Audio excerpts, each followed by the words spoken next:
The thing that really marked this trip out, this trip that William did to Estonia, more than anything, more than riding in the tanks, was the footage of him having selfies with locals. I'm told from people who were there that this is Estonia, and I never knew that Estonia was such a hotbed of fandom for the royal family, but a lot of people came out for William.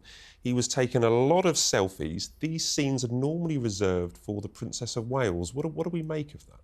Well, I saw those pictures and I thought, you know, he's very engaging with him when he goes on these things. He gets very involved with the public. And, you know, I think he was asked several times for autographs, so they don't give autographs.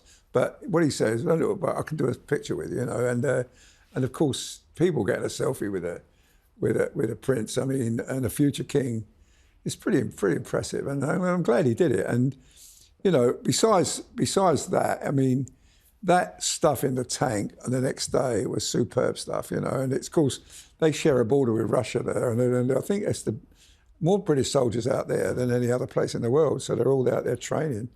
So there's a kind of serious side to that visit as well, which is, you know, letting everybody know that, you know, we are there trying, part of the NATO force, to protect Estonia. Estonia is obviously concerned about the big bad boy next door, and William went there, and it was just all the timing that, you know, the Prime Minister has been, you know, beating up the drum to get Europe to rearm, and I just thought it was great stuff, and the fact that he did the fun day with the people, but the next day it was really serious stuff, you know.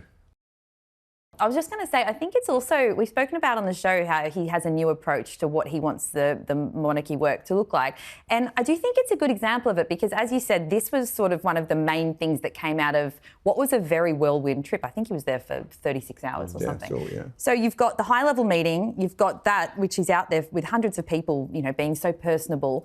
And then you've got him taking part in these military exercises. And it's a great example. I've seen the quote somewhere, and you'll have to forgive me, I can't remember where it was, but it was someone talking about, you know, it's showing impact over endurance. These royal tours that used to go on, I think the Queen was away for 6 months in the 50s. But you've got these trips that William's doing that are quite quick, but he's really focusing on having that impact. And I think you really see it because we're all talking about it. We're all seeing the photos. We're seeing him, more of William being himself when he's out and around people, but it also has that really serious side, and it has the part relating to the world events that are, of course, very serious. So, yeah, I thought for me that's one of the things that really stood out. It just seemed like a very good example of making that impact in a whistle-stop tour. Yeah. This was something that he... This was something that William and Catherine decided after the Caribbean tour. This was something they said that we're going to do it our own way. We're going to make these short, impactful trips. So it's really interesting to see that. Say 36 hours he was there. Yeah. What do we think about the selfies, though?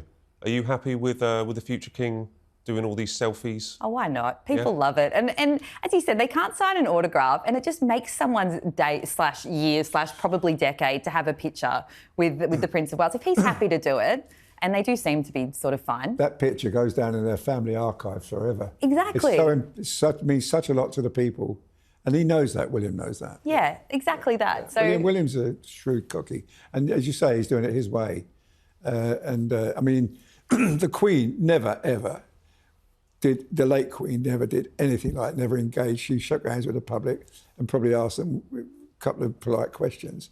Prince Charles, when he came along, he did it differently. He got really interested. People laugh with him, joke with him.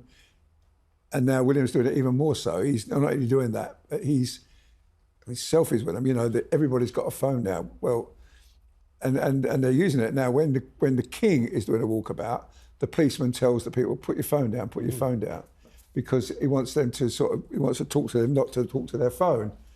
Obviously, William, you know, he thinks it's differently. So, you know, why not? That's a really interesting point, actually. That's what happens. Yeah, that's exactly what happens. Yeah. So, you know, it's the different generations. And you made the point earlier, you know, he's even, at most jobs he goes on dressing casuals, you know, chinos and no tie. I mean, it's, he's doing it his way. I mean, Catherine always looks like $1 million. Williams looks like he's just coming from work. It's very glamorous. But I was also going to say, Catherine and William, more than any other royals, really exist on TikTok. They have a lot of popularity on TikTok. A lot of the stuff they do gets shared on there. And that is also feeding into the whole selfie thing. They'd be very aware of that. And so when people have these moments, that all ends up in that sort of little sphere.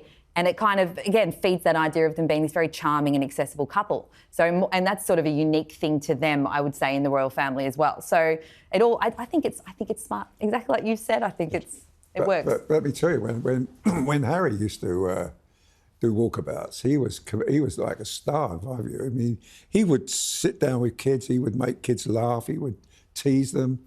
He was just incredible. He was very giving as well. So both brothers, yeah. Good. From the king of selfies to the king himself, King Charles was in Northern Ireland, as I mentioned earlier.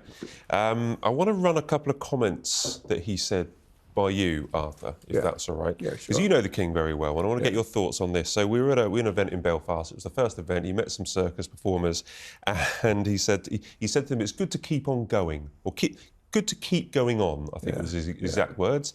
And then the next day, he was at Ulster University, and he said, he was speaking to cancer patients, at Ulster University, and he said, "What's that Winston Churchill saying? Keep buggering on." And on side effects, he said, "You just have to push on, don't you?" What are you making of that, Arthur? I think, well, my view on the king is that he probably still getting treatment for his cancer, but he doesn't want to be known. His legacy doesn't want to be known as a sick king. He doesn't want to be a king of whinging on about having this awful disease, and so he's doing the right thing. I mean, he smiles and laughs all the time, and you would never think he was going through that treatment monthly or weekly, whatever happens for him. And I think that, buggering on, isn't that what you say, quoting Winston Churchill? Winston Churchill. Yeah, most people quote him now, don't they? I mean, last week we had a headline in the paper about the last of the few, when the last Battle of Britain pilot died. No, I mean, I think it was a lovely thing to do. And also, I mean, talking to other cancer patients, giving them, keep hope. You've got to keep hope alive in your heart. And one thing that he's done, and of course, we see recently Catherine comes through and be cancer-free, and thank God for that, Now, let's hope it happens to the king.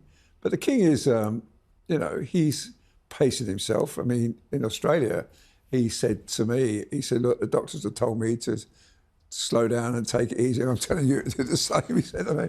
But he wants, however long he's our king, he wants his legacy to be something special. And that's why he's non-stop. His work, his diary's just packed. You talk to the people that work there at the palace, they say they run off their feet with the amount of stuff he's doing. And he's never been any different in my view. He's always got on with it, but using that word buggering on, I like that when I read that. It's just the epitome of keeping calm and carrying on. Yeah, it is. You know Of course it is. Yeah. I have a lot of time for it. Yeah.